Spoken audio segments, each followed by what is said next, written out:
Hi friends, please subscribe to Amravati Media and press the bell icon for more latest updates. టీడీపీలో యనమల కలకలం, పార్టీకి good bye చెప్పనున్నారా?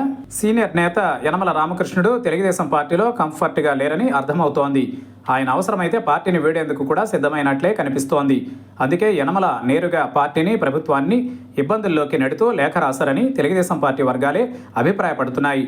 Yanamala చేసిన పనికి ఆయన సొంత జిల్లాకు చెందిన టీడీపీ నేత రెడ్డి సుబ్రహ్మణ్యం అభ్యంతరం తెలిపారంటే అది ఆయనకంటూ చేయలేదన్నది సుస్పష్టం. పార్టీ అధినేత నుంచి గ్రీన్ సిగ్నల్ వచ్చిన తరువాతనే రెడ్డి సుబ్రహ్మణ్యం యనమలపై విమర్శలకు దిగారని అనుకోవచ్చు. చంద్రబాబు కూడా యనమల చేసిన పనిని సులువుగా తీసుకోవడం లేదు. దీనిపై సీరియస్గానే ఆలోచించి త్వరలోనే ఒక నిర్ణయానికి వచ్చే అవకాశం ఉందని తెలిసింది.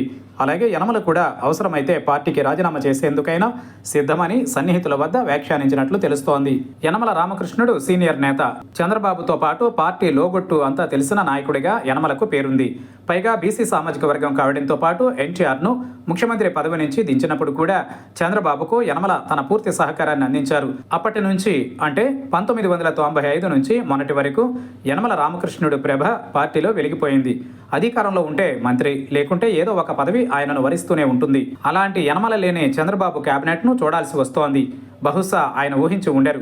అప్పటి నుంచి కొంత అసహనంగా, అసంతృప్తితో ఉన్న యనమల తనకు కనీసం రాజ్యసభ స్థానమైన ఇస్తారని భావించారు. అది కూడా సాధ్యం కాకపోవడంతో ఇక తన కళానికి పదును పెట్టినట్లు కనపడుతోంది. సీనియర్ నేత యనమల రామకృష్ణుడు రాసిన లేఖ తెలుగుదేశం పార్టీ వర్గాల్లోనే కాకుండా ప్రభుత్వ వర్గాల్లోనూ చర్చనీయాంశంగా మారింది. యనమల బీసీ కార్డు కూడా ఉపయోగించడం వ్యూహంలో భాగమేనని అంటారు. చంద్రబాబుకు చెందిన సామాజిక వర్గానికి చెందిన వారికి కాకినాడ సెజ్ పేరుతో బీసీల సాగులో ఉన్న వేలాది ఎకరాల భూములను ప్రభుత్వం లాక్కొని ఒక సామాజిక వర్గానికి చెందిన పారిశ్రామికవేత్తలకు ధారాదత్తం చేసిందని యనమల ఆరోపించారు. కేవీ రావు అంటే చంద్రబాబుకు చెందిన కమ్మ సామాజిక వర్గమే. అంటే బాబు సామాజిక వర్గాన్ని యనమల నేరుగా ప్రశ్నించి ఫైర్ ఓపెన్ చేశారనే అనుకోవాలి. వైఎస్ రాజశేఖర రెడ్డి ముఖ్యమంత్రిగా ఉన్న సమయంలో కాకినాడ సెజ్ కోసం భూసేకరణ జరిగింది.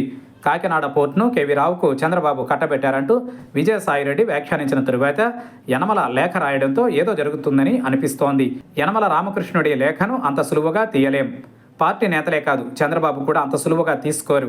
కానీ చంద్రబాబు ఏ ఆపరేషన్ చేసినా చేతికి మట్టి అంటకుండా చేస్తారన్న పేరుంది. అందుకే యనమల విషయంలో త్వరలోనే కఠిన నిర్ణయం ఉండే అవకాశాలున్నాయని అంటున్నారు. నిజానికి యనమలకు తెలుగుదేశం పార్టీలో మంచి ప్రయారిటీయే ఇచ్చారు. శాసన మండలిలో పార్టీ నేత అవకాశం ఇచ్చారు.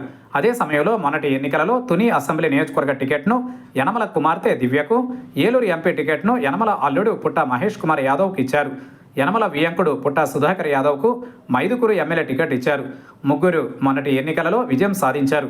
యనమల ఇప్పటికే ఎమ్మెల్సీగా ఉన్నారు. టీడీపీలో ఏ కుటుంబానికి ఇన్ని టికెట్లు ఇవ్వలేదు.